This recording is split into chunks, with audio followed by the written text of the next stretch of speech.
Hey guys, welcome back as we continue our Italy Sister Trip series. If you haven't had a chance to check out our Rome videos, you can find them and others on our channel. This is my third time to Florence, and we did not do all the big tourist attractions, but honestly, just wandering is most of the fun. Beautiful churches and cathedrals are on every corner, but the largest is the Duomo, the Cathedral of Santa Maria del Fiore. Construction started in 1296 and it took over 140 years to build. The dome is the largest brick dome in the world. The facade is made up of three different types of marble. The white is Carrara marble, representing faith. The green is Prato marble, representing hope. And the pink is Sienna marble, representing charity. Chelsea and I visited the Galleria dell'Accademia, where we saw world-famous paintings, sculptures, and even musical instruments.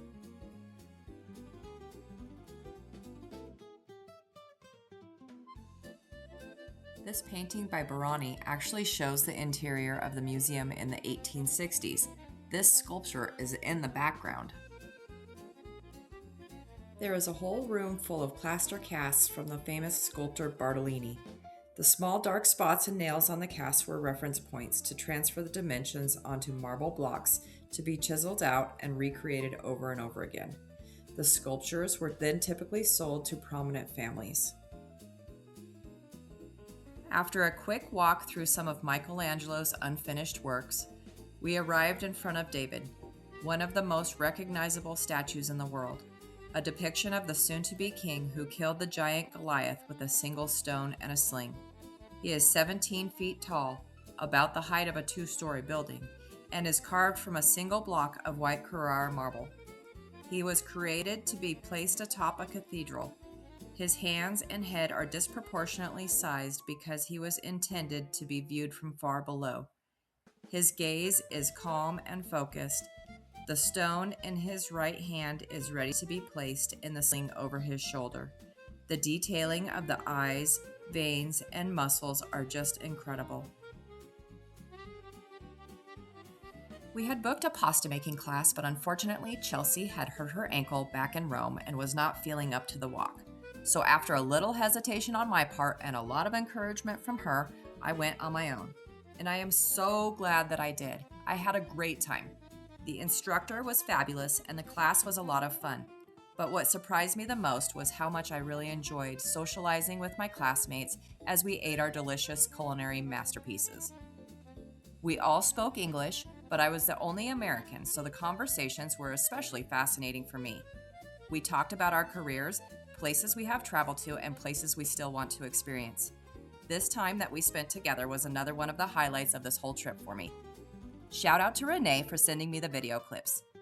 Hope you and your mom are doing well. As with all our stops on this Italian adventure, exploring the piazzas is a big part of the experience, and every Italian town has them. They are full of people, food, shopping, music, performers, and church bells. You never know what or who you will encounter.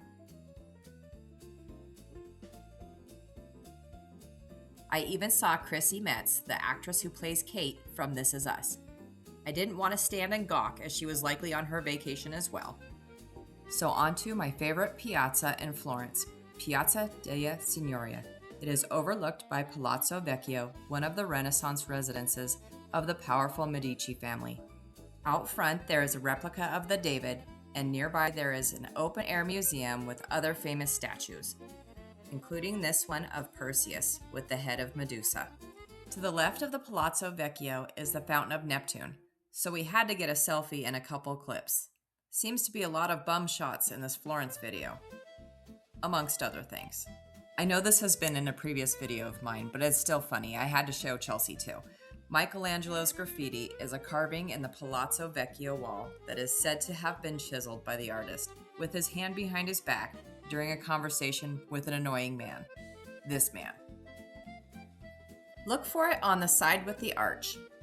Out and around the corner, past the Porcateria, there is a bronze pig, called the piglet in English. To guarantee a return to Florence, rub his snout, place a coin in his mouth, and allow it to drop into the grate below. Ponte Vecchio is another must-see in Florence.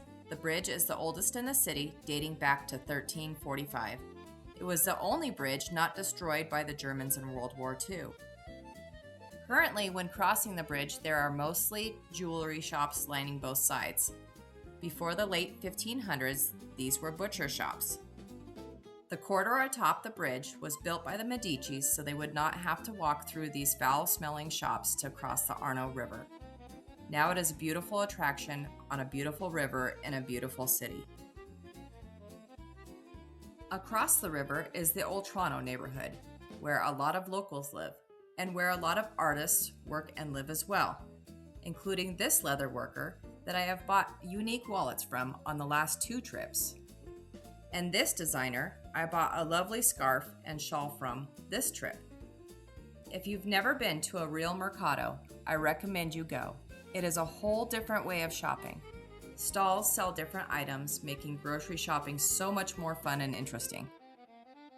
The bottom floor is shopping, and the next 2 floors up have an amazing food court and restaurants. We hope you enjoyed this little video showing you some fun places in Firenze.